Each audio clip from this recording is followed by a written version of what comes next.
Tonight we'll first hear a lecture from Risto Marjomaa, where he looks into the state of the world now at the end of the year 2024. And the lecture will then be followed up by a panel discussion with experts from the University of Helsinki, in which we will further investigate the current problems, solutions and possibilities of our time. And the event will also be recorded and published on our website and YouTube channel. My name is Max Talberg. I'm the founder and chairperson of the Global Visions Association.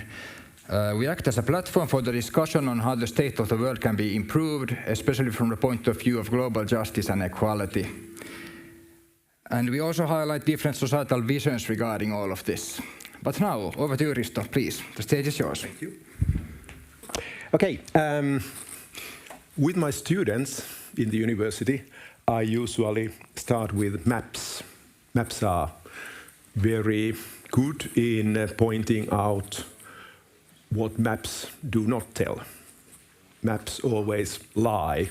Maps are always incorrect, but they are a good starting point for a discussion.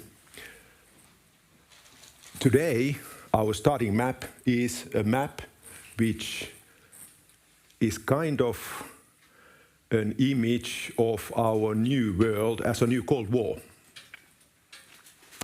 That was what interested me in this map. It puts against each other the Northern Atlantic Treaty Organization, the NATO, with its blue representation and also countries allied to it, like Australia, Japan, and so forth. And on the other hand, the BRICS countries, the countries that have been collected roughly around Russia, India, and China, with other more minor partners included. And if you would use this card as a starting point of our modern world, it will seem that we are indeed divided into two blocks, and that even the red block, the BRICS countries, are now the larger one. In a way, yes, this is true, but on the other hand, whereas the NATO is a very strictly organized political system, the BRICS countries are not. And thus, this map mainly manages to cause dread or confusion, depends on where you look at it. The two pictures on the slide, there is Israeli defense missiles trying to shot down Iranian missiles a few months ago. And on the other hand, we have flood in Bahrain, in the Arabian Peninsula, a few weeks ago. Bahrain is not the country where you expect to have floods, being a desert country. And this is to show you how worldwide, how global our environmental change has by now begun. 20 years ago, 30 years ago, even 30 years ago, there was already a discussion of that there is this global climate warming coming up, and that it will at some point start to have catastrophic results in our global environmental and also our societies. After 30 years now, it seems to be still so that people are thinking in terms that it will, or it might, or perhaps not, or hopefully not, cause this. Although we are now already living in a world which 30 years ago would have been regarded as catastrophical. There are not many days, or at least weeks, in media that you don't hear of a flood or other kind of disaster, a storm, somewhere around the world. It did not used to be like this, but it has moved on so slowly that we kind of get adjusted to it. This is one of the interesting points in history, being a historian myself. For a historian, usually things do not really matter unless they last 30 years or so. Everything has a very long roots. And this being so, us human populations have very hard time to realize the changes around us. We seem to be thinking that this, our globe, is much more stable than it really is, because fortunately the changes are coming so slowly that we have time to adjust to it. Let's see if I can manage this time. I could. Today my topic is to have a kind of an give you a view of our last, soon to end year for an hour until 7 o'clock, using a few slides to go through it. First we have the world system, then environment, then something on the military side of our world, and finally something on the changing attitudes, changing politics, changing ideologies. Starting with the world system, another map. This map is quite modern. I think it's from last year, and it's simply a map of cross-national product. The more red, in this case, the more richer country, the more yellow, the more poorer country. And this map, like many other similar maps, be they of education or healthcare or almost anything, you could check with the colonial map of the imperial times and see it almost the same. Looking from these kind of maps, you can see that what is called post-colonial world really seems to be here. The changes are actually rather superficial from the colonial period to our time, if you count it by production, healthcare, education, or wealth of countries. Of course, everybody has been sliding somewhat upwards, but the division of wealth, of health, of education in this planet has remained remarkably similar as it was made to be during the imperial era, when the Western industrialized countries built their own wealth at the cost of the others, taking resources from the rest of the world in order to build up their own wealth, and they succeeded in it. And this system, they have also maintained. There has been, for the past decades, many times talk that this should be changing, that now it's time for Africa. Africa is rising, Latin America is rising, whatever. But no, the imperial era ended now around something of 60 years ago, in 1960s. So if this would actually be only kind of passing over to another era, it should have happened already. 60 years is actually a very long time, even for a historian. Obviously, it's not changing. This is the world left by the imperial era, and in which we still, in many ways, live in. It's a structure that creates basis for our modern world. And that causes many problems.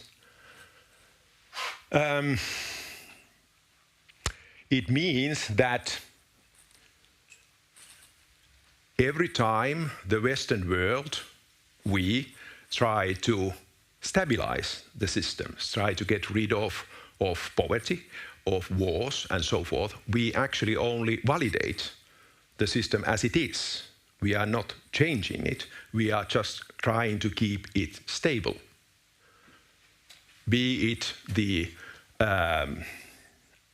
group of 7 richest industrial countries, the G7, or the World Trade Organization system, or World Bank and its loans. All of these have been around for a very long time now, but they have not changed the map. They have not changed the division of this world into rich countries and poor countries. It's much more remarkable how similar the situation still is. Those with colonies and those affiliated to colonial powers like Finland, which was part of Russia, Imperial Russia, are the rich countries. Then countries which managed not to be colonized, but were somewhat semi-colonized, like the Latin American countries, China, Japan, have fared better and have been able to close up. But those who were actual colonies, very few of them have been able to really catch up and be accepted to the club of rich countries. The only area where this has actually happened is in Arabian Peninsula with the oil emirates, but actually they were not really colonized ever. They were kind of protectorates with very ephemeral colonial rule. So their systems, their social and political systems were not much changed during the colonial time. And thus, despite these attempts to stabilize the system, what is actually happening, and we have seen it happening again this year, is rising resistance from rivaling power centers. In many parts of the world, when they hear it said that our world system is being threatened, their answer is good, because it's not our world system. It has to go. Support in many parts of the world is for a change in the system. And this has been used by rising great powers, like first Soviet Union, which tried to create a kind of parallel system, claiming to be representing those who had been colonized with its socialist ideology, but in the end failing because it was unable to get its social economical system to work and to be able to compete with the capitalistic West. Now we have another competitor, China, which is in a way much more dangerous to the West and to our world system, because it doesn't have this weakness. It doesn't have an economic system that will be weaker than the Western economic system because it uses the same. But it still manages to place itself in the position of being a rival to Western political dominance. And this way, with each passing year, it seems to be able to strengthen its position, as we saw on the map on the BRICS countries, which almost embarrassingly are actually revolving around China. Chinese economy is so strong compared to the others. China is actually calling the shots almost in the same way as United States is in this Western system. There's always parallel organizations as a sign of what is happening. During the earlier Cold War era with Soviet Union, it was the non-aligned movement in the United Nations. You see the map there. The non-aligned movement is still existing, and the countries on blue are members, and light blue are affiliated members of it. But it never really became a third power it hoped to become, because United Nations kind of lost its position after the end of the Cold War and is no more very important in world politics. So, BRICS is now a kind of a follow-up to this failed attempt to rival the West. And with it, other structures are now coming, like the Asian Infrastructure Investment Bank, formed by China, And during the last weeks, we have seen talk about forming competing currencies to the use of US dollar, which would also be kind of an obvious part of a rival economic political system.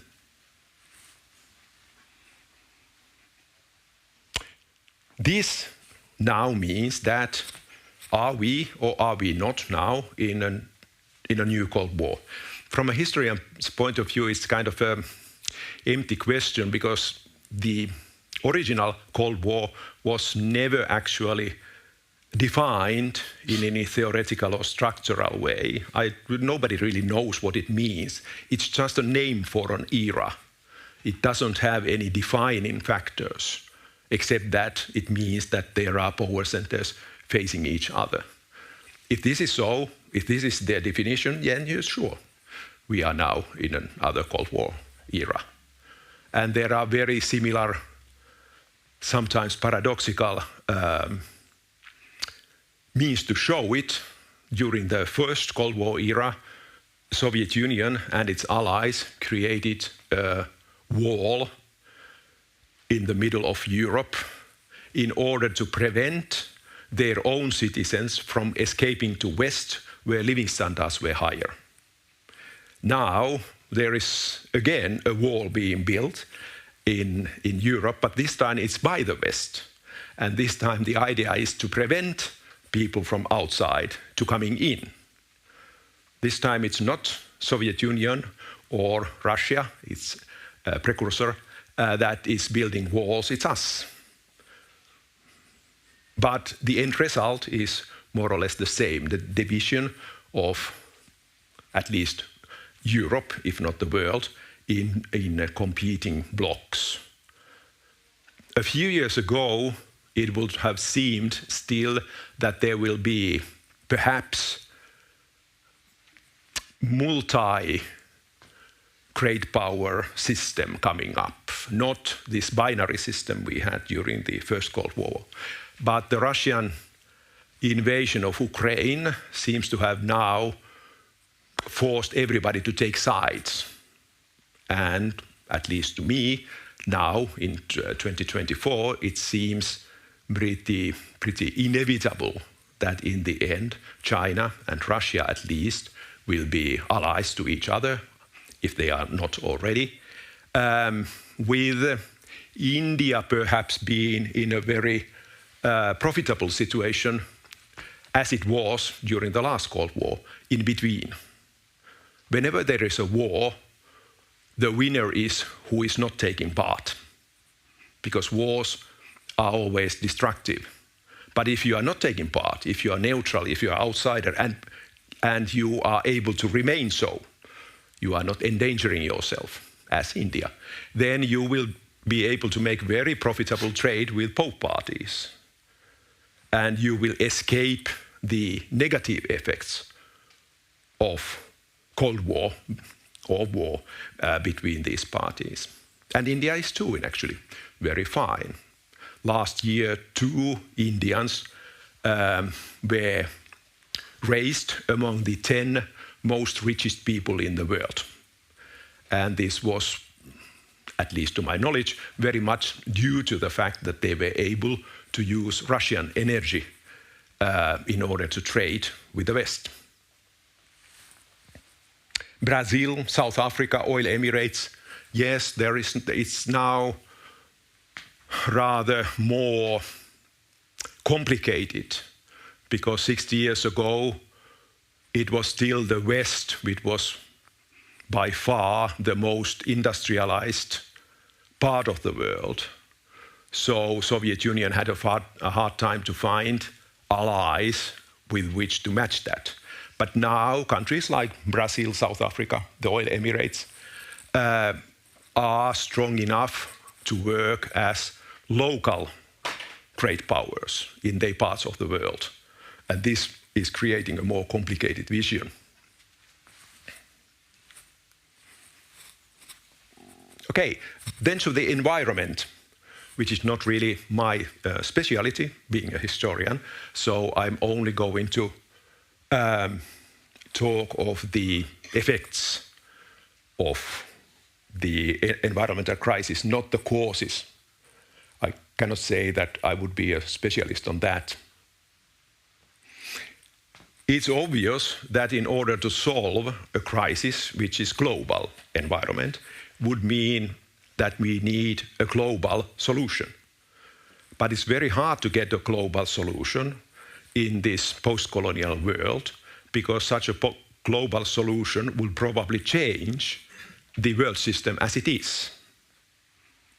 Somebody would suffer more than the others. And this has made it, at least so far, rather impossible to make very far-reaching global cooperation in this sense. The meeting just held in Azerbaijan is a case in point. It was something of a failure, at least from the point of view of environmentalists taking part. And the reason comes from this division in world systems.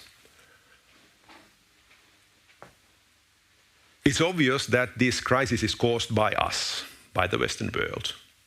You only have to look at the industrial output and output of pollution to see that. Of course, there are now other industrial centers also in the world, like China. And their pollution is also very high, India as well. But for the rest of the world, the non-industrialized countries, they have no meaning in this sense. So they have not caused us this. We have. And we continue to do so. They are still not causing it. It's still caused by us, by the industrialized countries. It doesn't matter at all what most of the countries in Africa or Asia would be doing, or even poorer countries in Latin America. It's the industrialized center of the world which is affecting it. But then on the other hand, the sufferers are mostly countries which have nothing to do with it. This is very unfair. The world is not fair in this respect. Here you have a map of how climate change will be affecting agricultural yields, different parts of the world. Green is positive, and the darker red or brown you have, the worse it is. And this is almost a map in reverse of the earlier map. Those who have the lowest gross national product will suffer most from something which they have not caused. Almost the sole place where you could put the blame to somebody who is also suffering is the western part of the United States, which will be suffering very badly in the future because of very dry climate already in this area. But elsewhere, like in Finland, we can even expect higher agricultural yields. Perhaps this is only taking account of the weather. It doesn't take account of the effect of diseases, for example, on agricultural yields. So, when in conferences like that, the Western world is demanding that we should all now lower down our pollution, it seems very unfair in the eyes of those who have not caused this, but will still be suffering from whatever is demanded of them. And they will be demanding in the future as well that they will be compensated for it. Compensated for it by the rich countries, which are rich, they can afford it, and also this has caused this. And on the other hand, it will also in the future be unlikely that the rich countries will go with it, because they fear that they will suffer too much. It's a usual game in politics that if you give in anything, you are expected to give more. And thus, nobody is willing to give up anything at all unless completely forced to do so, or compromised with others also giving up something. And this kind of political thinking now fits very badly in our situation when the actual guilt and the actual ability to affect the situation are so one-sided.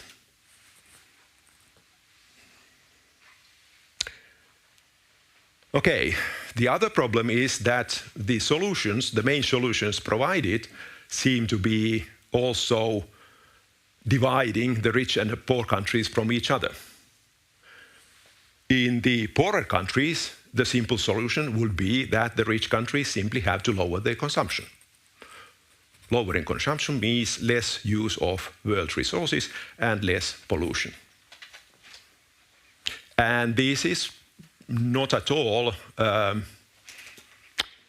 illogical claim, as there is at the same time a secondary problem of world's resources being running out.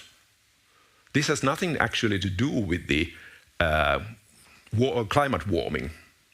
It means that we are using so much of the resources available, be they mineral, oil, agricultural, whatever, that we are kind of using them up. And this is actually a problem that cannot be solved by any other means than lessening consumption. And so this is a problem that people in the West usually do not want to face.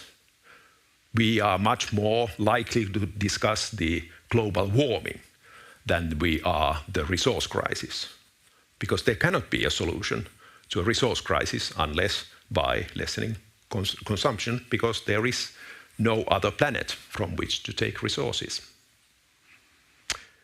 And thus, the rich countries are favoring technical solutions, the use of less polluting means of consumption, like electric cars, here represented by the Chinese BYD. And for many in the West, this seems to be something of a miracle solution to this problem. But actually, it's a rich man's solution. In poor countries, in Africa and elsewhere, they will never be driving electric cars, because electric cars are rather complicated to maintain, and they need an infrastructure which poor countries cannot afford. You can, if you use an old car using oil, let's say 30, 40 years old, you can actually do much by yourself to keep it going.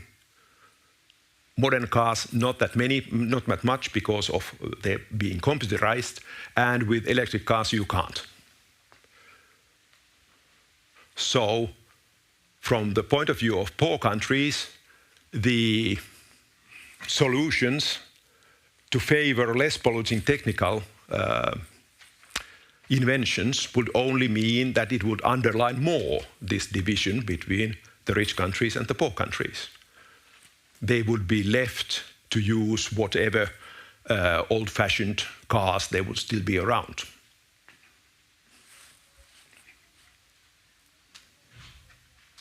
What else? Oh, that sign up there. I have been kind of waiting or expecting that at some point this crisis would also come into violence, and it has been many times suggested that this will be so, that there will be eco-wars, eco-terrorism, but there still is very little of that. That logo is a logo of a Mexican eco-anarchist radicalist group, which has at least claims to have set some bombs a few years back in Mexico due to this economical crisis. But it's very unusual. It took me some time to find any example of that aspect, and even that, they haven't done anything since 2019. So it seems that although the crisis is getting worse and it's quite important enough to draw also violent solutions. Its nature is such that it's very hard to know what or who to bomb. It's not easily changed into a political crisis for which terrorism is more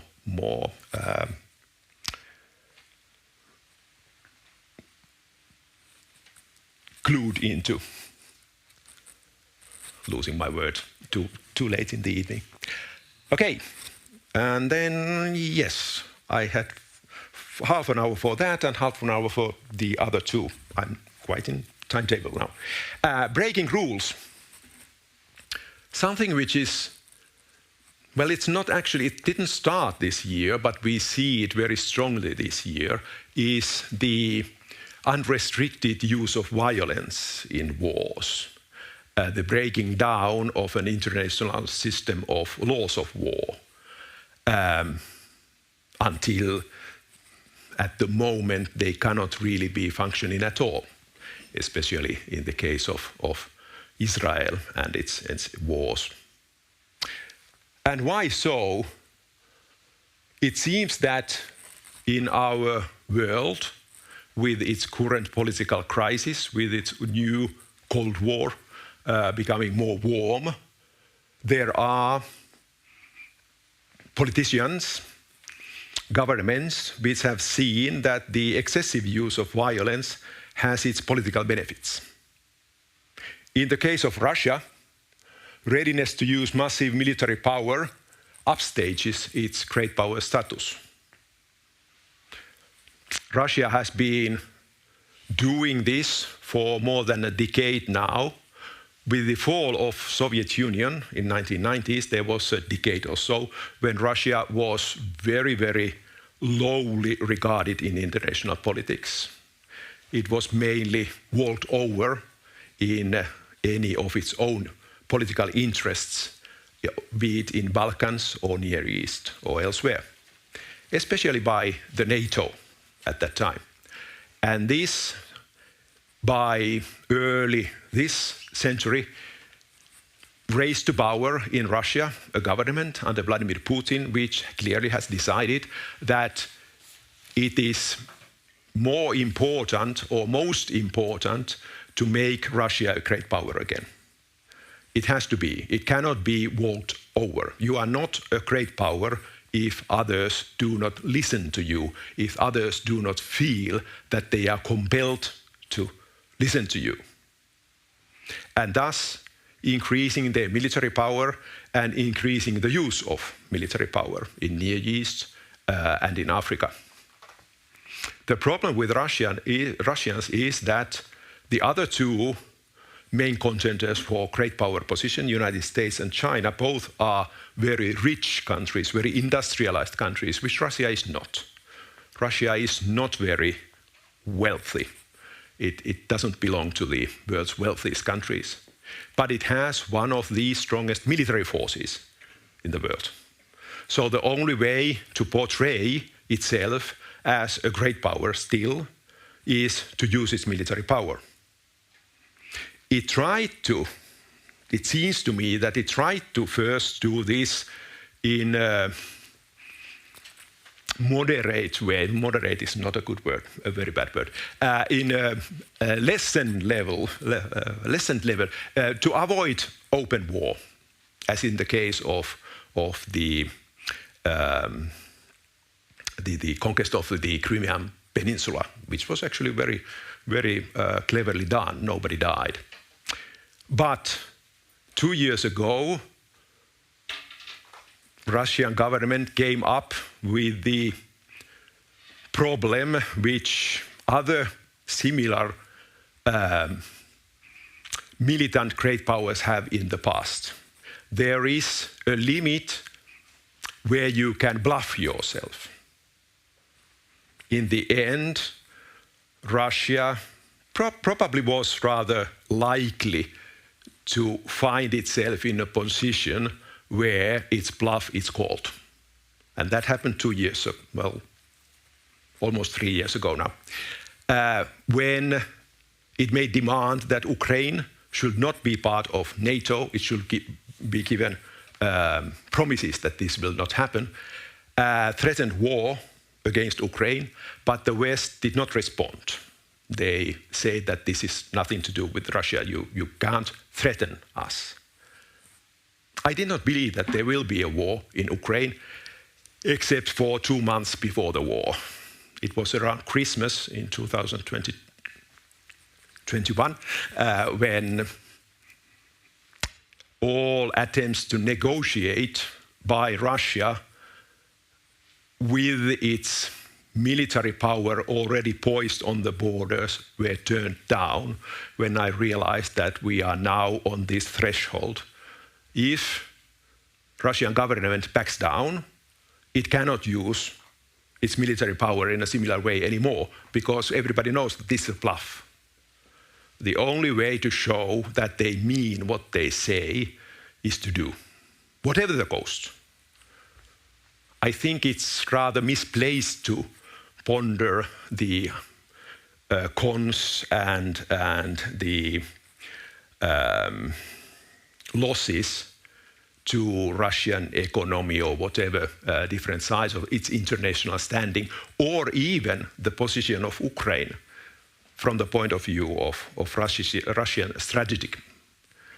I think that in a way, Russian government has already won its war. Everybody will take it seriously now, from now on again. From now on, you know that if it threatens with war, it can go to war, whatever the odds, whatever the benefits from it. You can only use military power as a leverage in politics if you are ready to use it. That is, for example, the reason why countries who have nuclear weapons have never, ever given a promise that they will never use nuclear weapons. Because if they would, there would be no point in having those weapons. The only point of view of having nuclear weapons is the possibility that at some points they also will be used. And this probably was one of the main arguments with the Russian government to go to war, to have this credibility. So, from Russian point of view, attacking Ukraine and doing it with massive strength without any real interest in international system or the laws of war was, to my mind, probably intentional, to show that, yes, we will do, unless you negotiate with us. We are not to be held down by anything. Now we have a second similar case with Israel, but probably for very different reasons. In the case of Israel, it's probably down to desperation. The difference between Israel and Russia is that Russia is a big country. It's actually the largest country in the world. And it has one of the strongest military force in the world. Israel is a small country, and it's now playing a great power game in using violence without any hindrance against almost anybody around it, believing that by being this much threatening, it kind of gives an appearance of irresistible power, of strength. Even doing things that doesn't really make that much military or political sense, like the mining of cellular phones. It was a pointless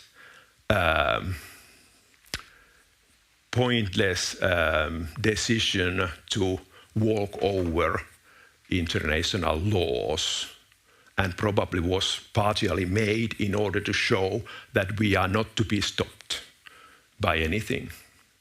But the difference between Russia and Israel is that Israel is a small country, and they have now forgotten that. And I fear that in the end it can't end well for Israeli people themselves. They can't change the fact that they are a small country and now surrounded by people who hate them increasingly. They have no solution.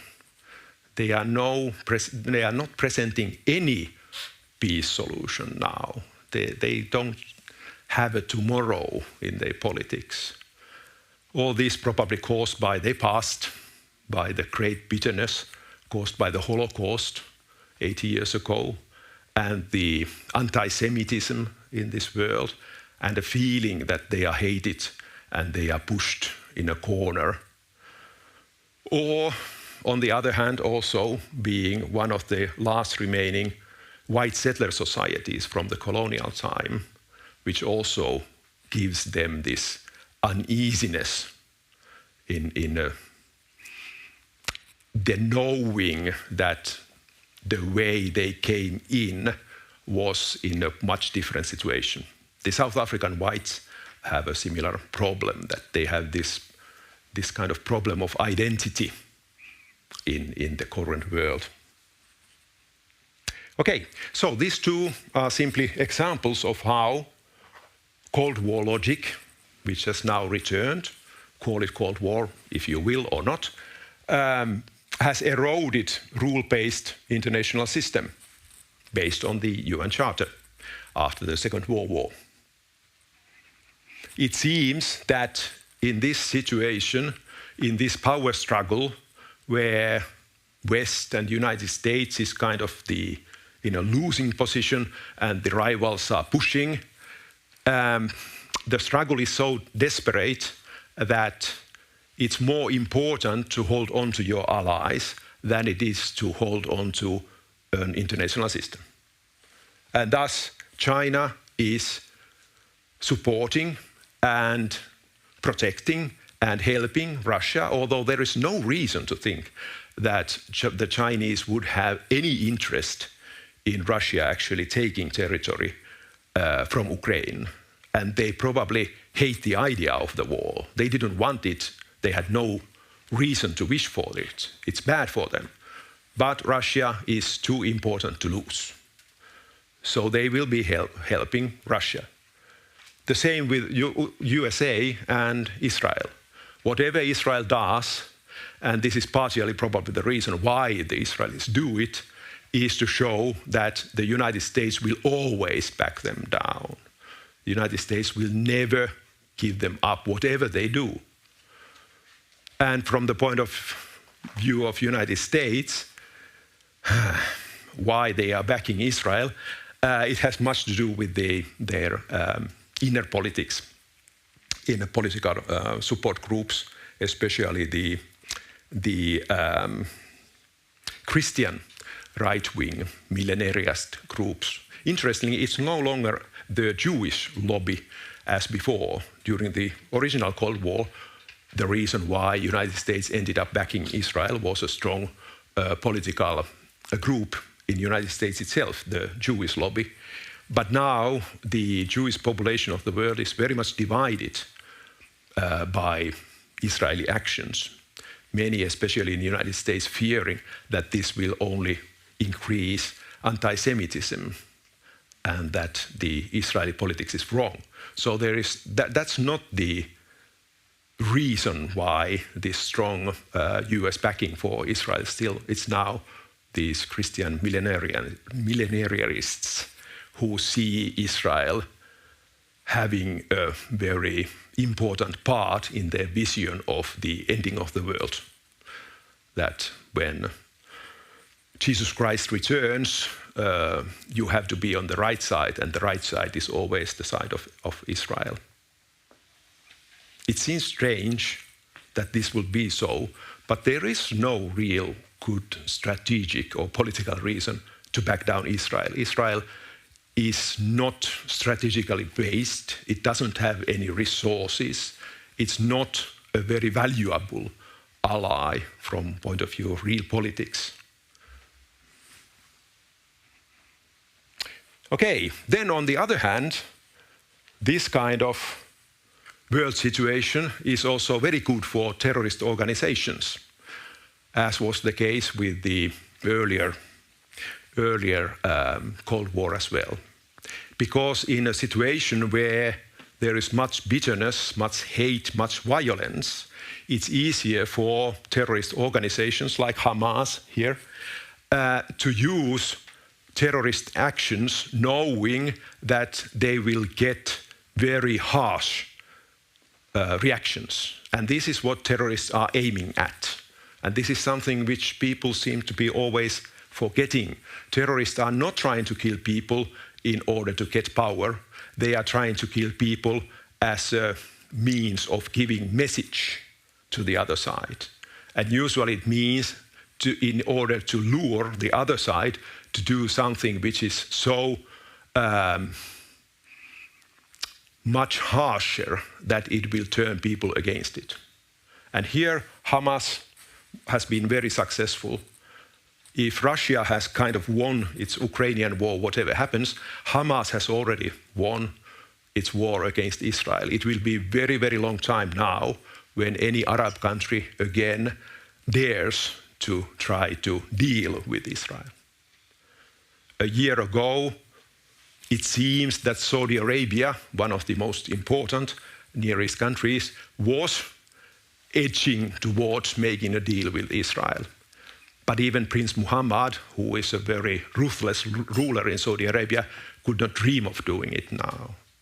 By hitting Israel very hard, and I think that killing, decapitations, rapes, all were intentional to create such rage that the Israelis would hit back with quite disproportionate force, having now killed roughly 44,000 people, of whom most are by far civilians. Whereas actually in the Ukrainian war, the amount of civilians killed seems to be somewhere between 10 to 15%, which is quite traditional. In this sense, the Ukrainian war is no longer an unusually brutal war, except in military sense. It has become quite traditional war, has been so for over 2 years now.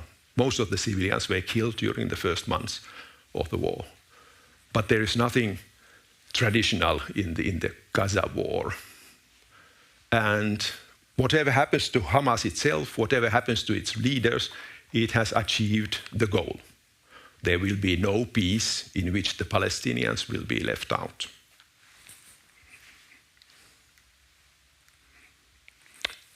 And then finally, the what's the right word? The ideological side. Parabellum, it's an old Roman saying, qui vic pacem parabellum. If you want peace, prepare to war. It's one of the worst sayings ever. It never made sense for the Romans themselves. They were never in peace. There was always war somewhere. If you prepare for war, you are likely to get war, because then the other side will think that you are more threatening. It seems that people seem to have a very hard time to understand that if we get up more guns, if we arm ourselves, we will be regarded dangerous from the eyes of for whoever we are preparing for. And it will lead, with this other side, arming as well. So there were quite understandable and good reasons why Finland joined the NATO 2 years ago, but it will be that from now on we will be treated as a hostile country by Russia, because NATO is a hostile military organization. NATO has never been a defense organization. It has never defended itself. All its wars have been fought outside its own borders. It's a military organization. And that doesn't mean that I will be blaming it, especially more than Russia, which is actually is attacking. But Russians have very good reason to fear NATO and anybody who belongs to NATO. So by preparing war, you will cause the other side to prepare war as well, and that will increase fear and danger. It doesn't always end up in wars, but it will make world less stable, no more stable. I have sometimes used an example to my students that me being there at the front alone, and there be many dozens of students there, it's kind of insecure to be here alone. So if I would have a machine gun, might I feel much more safe? But then, of course, the students will feel less safe. So they should have machine guns as well. In the end, if we all have machine guns, are we more secure? Are we really more secure? Do we feel more secure? It's actually a good question. It's no difference between states. But still, it's something in which the problem is this age-old problem of violence, that if somebody uses violence, you can only either surrender or use violence yourself. It's called pacifist dilemma. If you are a pacifist, you will be controlled by somebody who is ready to use violence. There is no alternative. So the reason why we have wars, and I have been studying this a lot, I don't believe in the end that it's in our nature or our biology or whatever. It's because violence is rational. Violence is a means to an end, and we being rational beings, we are ready to use it to our advantage. And this paradoxically also means that we will fear more because we have to fear similar actions from others. So, one answer, popular answer to these kinds of threats and dangers, insecurity, is strong leader. We saw it clearly during the Second World War. You have Hitler and Mussolini and Churchill and Roosevelt and Stalin. All the leaders of main powers in the Second World War are strong, and they are regarded as somehow unusual persons. There was this kind of personal cult made around them. It's very common, usual during wars. We have to believe that there is at least someone who understands this, what's happening, and can do something about it. Even as unlikely person as Donald Trump. Populism offers a way to promise easy solutions, not only with war, but with the climate change or the increasing competition for and against our world system. Populists can always promise. Populism isn't actually anti-democratic, because the idea is that you represent the hopes and the wishes of the people who vote you. So populist is doing this. The problem with populism is that it usually is insincere. That you are saying what you are saying, knowing that this is not going to happen. That's what makes populist dangerous. Otherwise, what's so bad in asking people what you want to do and then doing it? Isn't it the democratic system? But with people like Donald Trump, or the latest in his style, the Argentinian president Javier Milei, certainly do not expect that their promises will go through, because they are promising the impossible, and they certainly know it. So, finally, and here I must end, 5 minutes to go, the end result of all this is, and it has been very clearly seen this year, is the rise of militarism, also here in Finland, and masculinism, which is kind of part of it. Militarism, wars, violence has always been a major factor in a patriarchal society, in a society in which males have political power and are more important because of their perceived ability to defend the society. And this can be seen in our times as well. Concerning the Ukrainian war, as soon as it started, almost all the experts or other interested people whom the media has used to comment have been males. I have so far during these 2.5 years seen one case in which two feminist thinkers were interviewed concerning the Ukrainian war. And also you can see it from the pictures of the images of war. They are always males. In fact, 15% of the Ukrainian military force is made out of women. I don't know the figure in Russian military. But all we see is males. And we have this image that males are defending the women and the children, as it is the women and the children who will be sent to safety. So women are as lesser beings as children. They are in a position of being children. You can also see it that in our elections this year, there were an impressive amount of military men or people interested in military matters to be elected to the European Union Parliament in the Finnish elections. A few years ago, I don't think that almost any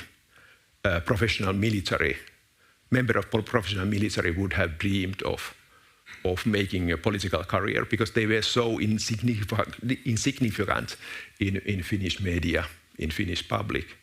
But now it's different. And of course, they are all male. So, male-dominated worldview projects self-respect by militarist national values. The Ukrainians must win, and they will win because the Russians are so poor soldiers. Whereas, of course, with the Russians, it's the opposite. One Finn is worth 10 Russians, as used to be said during our continuation war and winter war. Of course, if you think about it, there cannot be difference in the actual military capabilities of a nation because wars are fought between individuals.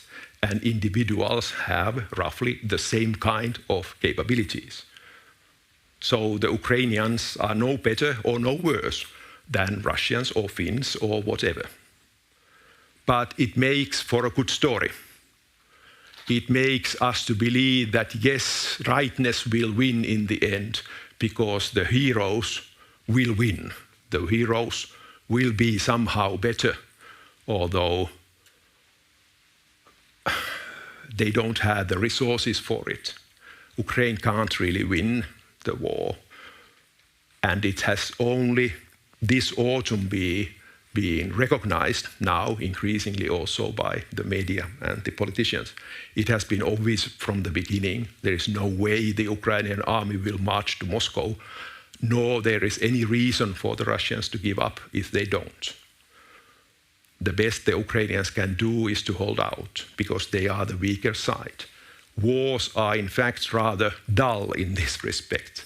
You usually can say from the beginning who's going to win. It's the stronger side. And here I think I must end.